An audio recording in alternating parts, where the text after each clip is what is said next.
Hey, how you doing? First and foremost, thank you for stopping by the channel. This is one of the first videos I'll do for this channel. This won't be edited or anything. I'll just make it real quick to help people out. If you're having trouble with your PS5 connecting to the YouTube streaming service, there is a workaround that I found, and it does work. I've been getting the error verification message that was popping up, something like 24 hours to authenticate, whatever. It's been a while.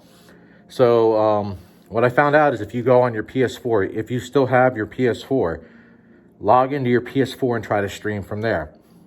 Get that all the way to the point to where you can stream. So it verifies it, it does everything else, it checks it all out, right? Once you're to that point, try streaming from your PS5 again. It should work. I had no problems with it, and I was more dumbfounded than anything on how quick it was after that.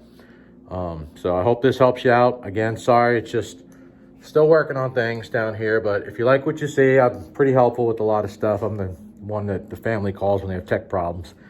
Give it a like and subscribe. This is a new channel, and yeah, look forward to seeing you guys out there.